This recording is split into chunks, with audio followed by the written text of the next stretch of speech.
लालू यादव हमको बोला टिकट देने के लिए। टिकट देने मधुबन विधानसभा से है। 2 करोड़ 70 लाख रुपए लिया है संतोष। हम सब फाड़ लेंगे, सब फाड़ लेंगे, सब फाड़ लेंगे।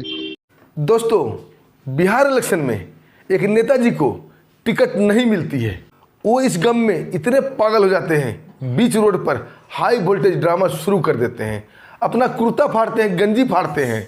और इस पागलपंथी में जब उन्हें पुलिस वाले वहाँ से साइड करते हैं, हटाने की कोशिश करते हैं, तो पुलिस वाले के ऊपर ही झपट पड़ते हैं और पुलिस वाले का वर्दी भी फाड़ने लगते हैं। जब पुलिस वाले अपनी सुरक्षा में आते हैं और दोनों में हाथापाई शुरू हो जाती है, फिर इंस्पेक्टर साहब नेता और उसके चमचे को उसी रोड पर हाई वोल्टेज ड्रामा में दौड़ा दौड़ा कर आम पब्लिक के सामने मारते हैं। जब वो नेता बोलता है कि मैं नेता हूँ, तब इंस्पेक्टर साहब बोलते हैं नेता हो इसलिए आम पब्लिक के सामने तुम्हें मारा जा रहा है, ताकि तुम्हारे से सड़क छाप नेता सबक ले। दोस्तों, उसके बाद जो होता है बड़ा ही विचित्र, बड़ा ही ज़बरदस्त होता है। आइए दोस्तों, पूरी कहानी जानते हैं विस्तार से। दोस्तों, कहानी शुरू करें इससे पहले आप सभी प्यारे भाई बहन और दोस्तों को दीपावली की हार्दिक शुभकामनाएं। दोस्तों, अपना प्यार हमारे चैनल पर और हमारे ऊपर बनाए रखिएगा। हम आपके दोस्त, आपके भाई हैं। आइए दोस्तों, चलते हैं कहानी की ओर। दोस्तों, कहानी की शुरुआत बिहार के मधुबन विधानसभा क्षेत्र से होती है। वहाँ एक नेताजी थे जिनका नाम था मदन प्रसाद शाह, जो 2020 के इलेक्शन भी लड़ चुके थे और महज 2700 वोटों से ही हारे थे। दोस्तों, 2020 से लेकर 2025 तक बड़े बड़े नेताओं की खूब चमचागिरी करते हैं। दोस्तों, देसी स्टाइल में कहा जाए तो 5 साल तक उन्होंने बड़े नेताओं का पकड़ के रखा और सभी नेताओं ने इन्हें आश्वासन दिया कि 2025 विधानसभा चुनाव में तुम्हें टिकट जरूर मिलेगा। जी हाँ दोस्तों, मैं बात कर रहा हूँ आरजेडी के विधायक मदन प्रसाद शाह का। और श्री लालू प्रसाद यादव ने इन्हें आश्वासन दिया था कि बउआ टिकट तुम्हें ही मिलेगा। और दोस्तों, ये पार्टी के लिए अपनी जान लड़ा देते हैं। और 18 और 19 अक्टूबर की रात जब टिकट लिस्ट बन रहा था, उस समय इनका नाम फाइनल था। रात को इन्हें बोला गया कि टिकट आपको ही मिलेगा, लेकिन जैसे ही 19 तारीख यानी 19 अक्टूबर 2025 को सुबह ये न्यूज़ में देखते हैं इन्हें टिकट नहीं मिला है, दोस्तों इसका दिमाग खराब हो जाता है और श्रीमती राबड़ी देवी की आवाज़ पर जाकर हाई वोल्टेज ड्रामा शुरू कर देते हैं और कई गंभीर लालू प्रसाद यादव पर और राबड़ी देवी पर लगाते हैं कि पार्टी ने 2 करोड़ 70 लाख रुपए की मांग की थी, मैं देने में सक्षम नहीं हुआ तो मेरा टिकट काट दिया गया। मैंने 5 साल तक इनकी घनघोर सेवा की, अपना ज़मीन तक बेचा, पार्टी के सभी काम किए, लेकिन फिर भी इन्होंने पैसे के लालच में टिकट नहीं दिया। ये बयान था नेता मदन प्रसाद शाह का। दोस्तों, राबड़ी आवाज़ के सामने ही ये हाई वोल्टेज ड्रामा शुरू कर देते हैं। इनके साथ इनके कुछ समर्थक भी थे, शायद इनके रिश्तेदार भी थे, इनकी पत्नी बेटे सब थे। दोस्तों, ये विक्षिप्त स्थिति में आ गए थे और पागलों जैसी हरकत कर रहे थे। अब सोचिए, जो आपने वीडियो के शुरू में देखा, आप समझिए दोस्तों, एक नेता की ये हालत है, ये देश चलाएंगे। इनकी स्थिति देखिए, कैसी मूर्खतापूर्ण स्थिति है। लोग इन पे हंस रहे हैं और यही नेता जब जीत जाएंगे, विधायक बन जाएंगे, तो एक पढ़े लिखे आईएएस और आईपीएस के ऊपर कमांड करेंगे, उन्हें आदेश देंगे, ये देश चलाएंगे। दोस्तों, फैसला आपको करना है। दोस्तों, हम कहानी पाते हैं जब इनकी स्थिति बद से बदतर हो गई, हाई वोल्टेज ड्रामा रोड पर ही शुरू हो गया। अपना कुर्ता फाड़ने लगे, गंजी फाड़ने लगे, पता नहीं क्या क्या फाड़ने लगे और रोड पर जमीन पर ही लौटने लगे और नागिन डांस शुरू कर दिया। दोस्तों, आम पब्लिक की भीड़ बढ़ने लगी। कोई वीडियो बना रहा था तो कोई रील्स बना रहा था और फटाफट इसे सोशल मीडिया पर डाल रहा था और रील काफ़ी वायरल हो रहे थे। लोग चटकारे ले लेकर देख रहे थे।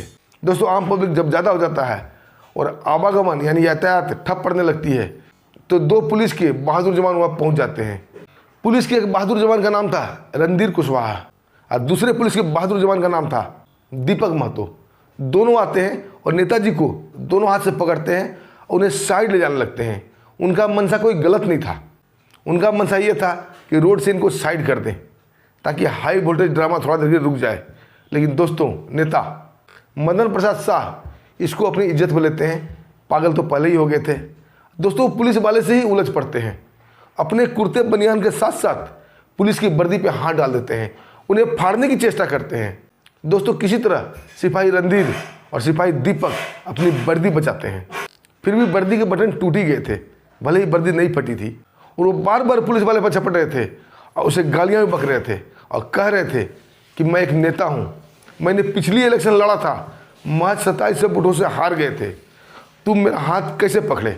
दोनों पुलिस के बहादुर जवान उन्हें सफाई देने की कोशिश करते हैं कि नेताजी, मैंने गलत मंशा से आपका हाथ नहीं पकड़ा, मैं आपको साइड कर रहा था ताकि यातायात सही रहे। लेकिन दोस्तों ये नेता बार बार पुलिस के जवान को मारने के लिए दौड़ते हैं। दोस्तों पुलिस का बहादुर जवान दीपक महतो अपने इंस्पेक्टर प्रदीप पासवान को फ़ोन कर देता है और सारी स्थिति से अवगत कराता है। इंस्पेक्टर प्रदीप पासवान बोलते हैं कि वो नेता अगर पगला गया है तो बोलो उसे अपने घर में पगलाएगा, रोड पे नहीं तो ऐसा पगलवाऊंगा कि ज़िंदगी में कभी ठीक नहीं हो पाएगा। बोला तुम दोनों वहीं रुको, मैं अभी आ रहा हूँ। आज दोस्तों थोड़ी ही देर बाद इंस्पेक्टर साहब वहाँ पहुँच जाते हैं, लेकिन इंस्पेक्टर साहब के पहुँचने से पहले ही वो नेता उन दोनों सिपाही को गालियाँ बकने लगता है, उन्हें मारने दौड़ने लगता है और इसके साथ साथ उनके समर्थक भी दोनों सिपाही को पकड़ लेते हैं। मतलब कहीं का गुस्सा कहीं उतार रहे थे। टिकट नहीं दिया लालू प्रसाद यादव ने, सीट नहीं दिया आरजेडी ने, लेकिन ये गुस्सा वो पुलिस वाले के ऊपर उतार रहे थे। तभी इंस्पेक्टर प्रदीप पासवान वहाँ पहुँच जाते हैं अपने दल बल के साथ और नेताजी को रोकने की कोशिश करते हैं, समझाने की कोशिश करते हैं और बोलते हैं नेताजी ज़्यादा पगलाओ मत रोड पर। तभी वो नेता मदन बोलता है इंस्पेक्टर तुम्हें क्या पता मेरे ऊपर क्या बीत रही है। इंस्पेक्टर साहब बोलते हैं हमें आपके ऊपर क्या बीत रही है उससे कोई मतलब नहीं है, मैं आपके कोई रिश्तेदार नहीं, मैं कानून का रक्षक हूँ और कानून यहाँ सही रहे मैं वही करूँगा, बेहतर होगा आप यहाँ से चले जाइए। तभी वो मदन शाह इंस्पेक्टर को बोलने लगता है अरे इंस्पेक्टर वाह तू हमको सिखाएगा, हम नेता हैं नेता, हमको टिकट नहीं मिला था क्या हुआ, फिर भी हम नेता हैं, तू हमको सिखाएगा, तुमने से इंस्पेक्टर कितने देखें। दोस्तों आम पब्लिक के सामने दोनों पुलिस वाले की बेइज्जती पहले ही कर चुका था, अब वो इंस्पेक्टर की बेइज्जती करने पर तुल चुका था। इंस्पेक्टर अपने जवान को आदेश देते हैं ये नेता ऐसे नहीं मानेगा, इसने आम पब्लिक के सामने हाई वोल्टेज ड्रामा किया है, इसे सबक भी आम पब्लिक के सामने ही सिखाया जाएगा ताकि इसकी वजह से सड़क छाप नेता को सबक मिले। दोस्तों फिर क्या था, पुलिस के बहादुर जवान पिल पड़ते हैं उसके ऊपर, नेता को रोड पे दौड़ा दौड़ा के मारा जाता है, उसके समर्थक बीच बचाव में आते हैं और इंस्पेक्टर कहने पर उन समर्थक को भी डंडे से खूब पीटा जाता है। दोस्तों जिसको जहाँ मौका मिलता है समर्थक भाग जाते हैं। तभी वो नेता बोलता है इंस्पेक्टर तुम ठीक नहीं कर रहे हो। तभी इंस्पेक्टर प्रदीप पासवान बोलते हैं कि तुम्हें टिकट नहीं मिला, तुम अपना कुर्ता फाड़ो अपना गंजी फाड़ो लोटो रोड पर, लेकिन क्या तुम पुलिस वाले की वर्दी फाड़ोगे, तुम्हारी इतनी औकात, तूने पुलिस की वर्दी पे हाथ लगाई है, तुम्हारी धुलाई भी प्रीमियम क्वालिटी की होगी। और दोस्तों एक कहकर सड़ाक सड़ाक सड़ाक की आवाज़ आती है और डंडा उसके ऊपर पिल पड़ता है। दोस्तों वो नागिन नाच तो पहले ही कर रहे थे, फिर से वो नागिन नाच शुरू कर देते हैं, लेकिन पुलिस वाले उनके ऊपर कोई रहम नहीं करते हैं, डंडा बरसता रहता है। वो नेता मार खाते हुए बोलता है कि मैं नेता हूँ, तुम्हें सस्पेंड करवा दूंगा, तुम्हारी वर्दी उतरवा दूंगा। पता नहीं गुस्से में क्या क्या अनाप शनाप बक रहा था। तभी इंस्पेक्टर साहब बोलते हैं तुम नेता हो इसलिए तुम्हारी पिटाई भी आम पब्लिक के सामने ही होगी ताकि कोई भी सड़क छाप नेता दोबारा ऐसा गलती ना करे। तुम्हें टिकट नहीं मिला, तुम्हारा राजनीतिक करियर तो ऐसे ही तबाह है, पिछली बार हार ही चुके हो, इस बार टिकट नहीं मिला यानी कि आगे के लिए तुम्हारा रास्ता बंद हो चुका है। अब कहीं ऐसा ना हो कि तुम लॉकअप में बंद हो जाओ, इसलिए बेहतर होगा यहाँ से भाग जाओ। तभी कुछ समर्थक आगे आते हैं और बोलते हैं इंस्पेक्टर साहब नेता को ऐसे नहीं मारा जाता है। तभी इंस्पेक्टर साहब बोलते हैं नेता है तो नेतागिरी करे, गुंडागिरी नहीं करे, आम पब्लिक की सेवा करे, अपने पार्टी फंड में जाए, लेकिन यहाँ रोड पर पुलिस वाले के साथ गुंडागर्दी बर्दाश्त नहीं होगी। कानून सबके लिए बराबर है, चाहे वो नेता हो चाहे कोई भी हो। तभी कुछ लोग बीच बचाव में आ जाते हैं और नेताजी को समझा बुझा कर वहाँ से ले जाने लगते हैं।